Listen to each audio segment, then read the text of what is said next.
Ce n'est pas, en effet, en suivant des fables habilement conçues que nous avons fait connaître la puissance et l'avènement de notre Seigneur Jésus-Christ, mais c'est comme ayant vu sa majesté de nos propres yeux.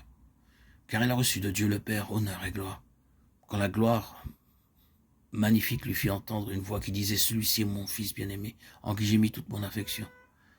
Et nous avons entendu cette voix venant du ciel lorsque nous étions avec lui sur la sainte montagne.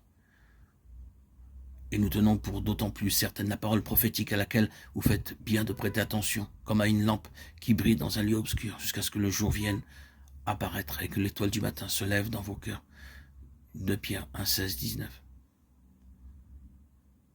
Les prophètes qui ont prophétisé touchant la grâce qui vous était réservée ont fait de ce salut l'objet de leur recherche et de leur investigation. Ils voulaient sonder l'époque et les circonstances marquées par l'Esprit de Christ qui était en eux et qui attestait d'avance des souffrances de Christ et la gloire dont elles seraient suivies.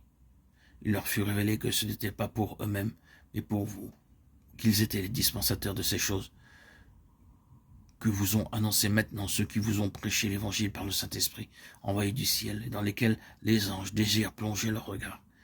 1 Pierre 1, 10, 12. Dans notre méditation précédente, nous avons vu que le mot « présence » envoyé par Pierre et par les autres écrivains est un mot qui établit le rapport entre la transfiguration et le retour du Seigneur Jésus. L'expression est très justement traduite par puissance ou présence. Ce mot, comme vous le voyez, s'applique à la transfiguration et parle de la présence du Seigneur.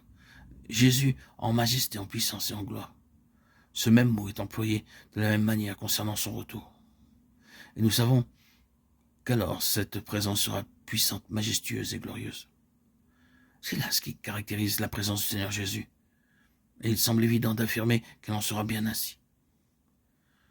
À plusieurs reprises, nous aborderons cela quand nous progressons dans les prochains audios publiés. Si c'est donc ce qui caractérise sa présence, alors chaque manifestation de la présence du Seigneur Jésus devra avoir un impact sur les situations, sur les circonstances et sur le lieu où il est présent. Et ici, sur le mont de la transfiguration, un réel impact. Les 3 hommes qui étaient là, dans sa présence, tombèrent sur leur visage avec une grande crainte. Le Seigneur Jésus, s'approchant et posant sa main sur eux, leur dit « Levez-vous, n'ayez pas peur » Matthieu 17, 7. Oui, la présence du Seigneur Jésus tarira toutes nos forces propres, toute notre sagesse naturelle, toute notre fierté, toute notre impétuosité. Pierre et un autre évangéliste qui a aussi consigné ce fait rapportent ceci. Pierre dit « Maître, il est bon pour nous d'être ici, nous permets-tu de faire 3 tentes ?» L'évangéliste ajoute, ne sachant pas ce qu'il disait, Luc 9, 33.